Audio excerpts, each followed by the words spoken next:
साली पूरी घरवाली। लालच किस हद तक आदमी पर हावी होता है, आइए देखते हैं।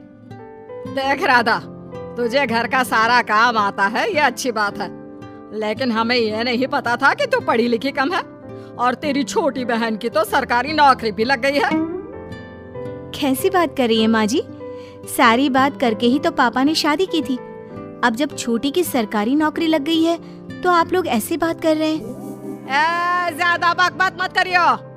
हम लोगों को पता होता कि तेरी छोटी बहन की सरकारी नौकरी लगने वाली है तो तुझसे तो कभी शादी ना करवाते अपने होनहार बेटे की। अरे तो मुझ में क्या कमी है? वैसे भी आप लोगों ने तो उस वक्त कहा था कि आप लोगों को घरेलू लड़की चाहिए। तभी पति महेश आ जाता है।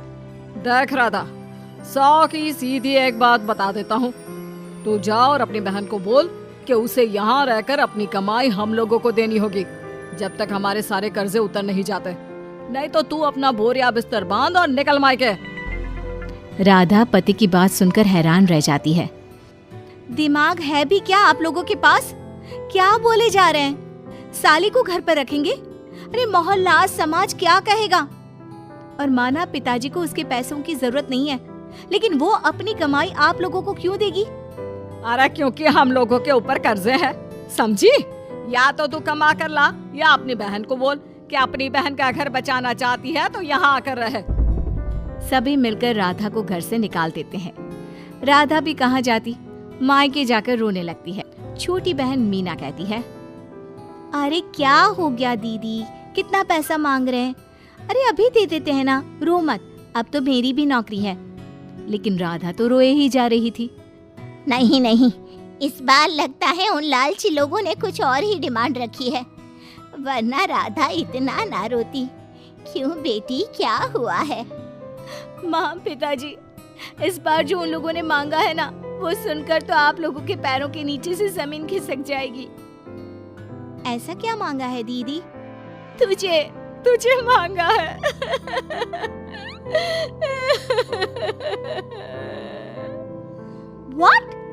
What nonsense?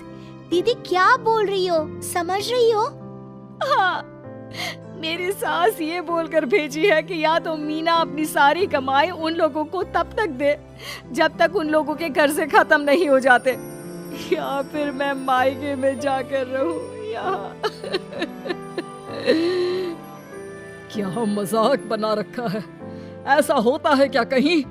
अरे शादी की है, कोई आलू टमाटर थोड़ी है कि अदला बदली कर लो। छोटी बहन शांत होती है। माँ पिता बड़ी को समझा रहे होते हैं और वो रोए ही जा रही थी। तभी छोटी बोलती है, पापा मैं दीदी के साथ जाऊंगी। क्या पागल है क्या? अरे दुनिया क्या बोलेगी? माँ वो लोग सिर्फ मेरे पैसे चाहते हैं ना। अरे वो तो वो लोग यहाँ से भी ले सकते थे छोटी, फिर वहाँ क्यों बुला रहे हैं तुझे? माँ वो कह रहे थे कि हमें पता होता कि छोटी की सरकारी नौकरी लग जाएगी तो उसी से करवा देते उनके होनहार बेटे की शादी। हाँ, और मैं जैसे उस लपड़गंजू से शादी कर लेती। लपड़गंजू? अगर वो लपड़गंजू है तो मेरी शादी क्यों करवा दी? मैं नहीं जाने वाली वापस। अरे क्योंकि तू बेवकूफ है, तुझे जवाब देना नहीं आता। चल मेरे साथ। उन लोगों को लगता है ना साली पूरी घरवाली, तो अब देखिए साली का जलवा। और शादीशुदा बेटी को पिता भी कितना घर बिठाते। उसकी ससुराल जाते हैं दोनों बेटियों के साथ। आइए आइए, ले आए अपनी कमाओ बेटी, ये अच्छा किया। समझदार आदमी की पहचान यही तो होती है। मुझसे बात करिए ना, मैं रहने आ रही हूँ इस घर में तो मेरी कुछ शर्तें रहेंगी। अरे वाह जी वाह, बहन के ससुराल में भी शर्तें? अरे और क्या, आप लोगों को मेरे पैसे चाहिए, दीदी घर का काम करेगी, इतना सब मिल रहा है। वैसे आप तो जानती हैं, बाजार में बिना शर्तों के तो एक पॉलिसी भी नहीं मिलती है। बात तो ये सही बोल रही है, सरकारी नौकरी वाली लड़कियां ऐसा नहीं मिलती। हाँ हाँ ठीक है, अच्छा बोलो छोटी बहू, क्या शर्तें हैं तुम्हारी? मैं कोई काम नहीं करूंगी। कैसी बात कर रही हो छोटी बहू, तुम नौकरी करोगी? अरे लाखों कमाओगी कि घर का काम करोगी? घर के कामों के लिए है ना ये बड़ी। दूसरी शर्त, मुझसे कोई बदतमीजी से या ऊंची आवाज में बात नहीं करेगा। अरे कैसी बात कर रही हो तुम तो ख्वाबों की रानी हो। शट अप जीजा जी, साली से मजाक करना अलग बात है, लेकिन याद रहे साली बहन होती है बीवी की, और बीवी की बहन यानी आपकी बहन। माँ ये क्या बोल रही है? बहन। अरे ना बेटा, मैं हूँ ना, बात करती हूँ ना, रो मत बच्चा, रो मत। खैर, पिता दोनों बेटियों को छोड़कर चले जाते हैं। अगली सुबह, अरे सरला, जल्दी से मेरा और तुम्हारी बहन का खाना पैक कर दो, हम लोग ऑफिस के लिए निकल रहे हैं। लेकिन सरला तो सोफे पर बैठकर टीवी देख रही होती है। देखो जी, मेरी बहन पैसे कमा रही है तो मैं क्यों काम करूं? याद है ना मम्मी जी क्या बोलती थी कि मेरा बेटा पैसा कमा रहा है, तब सारा काम मैं करती थी। अब मेरी बहन कमा रही है तो मैं भी काम नहीं करूंगी। हाँ। अरे साली साहिबा, चलिए ना, मैं आपको दफ्तर छोड़ देता हूँ। क्या रेपुटेशन बनेगी हमारी।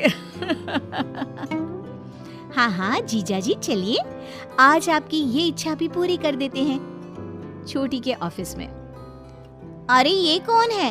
तेरे जीजा जी है ना? ये कैसे तुझे छोड़ने आ गए?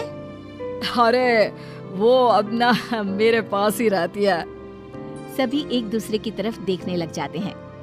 हाँ वो क्या है ना, दीदी तो पता है घरेलू महिला है, जीजा जी के कर्जे ज्यादा हैं और पढ़े लिखे इतने हैं नहीं कि कुछ अच्छी कमाई कर पाए, तो मेरी कमाई रखते हैं। बस जैसे ही इन लोगों का कर्जा खत्म हो जाएगा मैं अपने घर चली जाऊंगी। पास खड़े जीजा जी का मुंह बन जाता है। घर आकर, छोटी, तुम ये क्या बकवास कर रही थी? ये सबको बताने की क्या जरूरत थी? अरे जीजा जी, आप खुलेआम सबको ये कहे कि साली आजकल मेरे साथ रहती है तो लोग क्या सोचेंगे आप जानते हैं ना। अरे उससे कुछ मत बोलना बेटा, चल मेरे साथ, तुझे ना बाजार का डोसा खिलाती हूँ। चल चल चल। हाँ दीदी तैयार हो जाओ, डोसा खिला रही हैं आंटी जी। तीनों जा रही होती है कि पास मोहल्ले की कुछ औरतें वहाँ पर जमा रहती है। अरे लाजो बहन, बहू की बहन यहीं रह रही है क्या?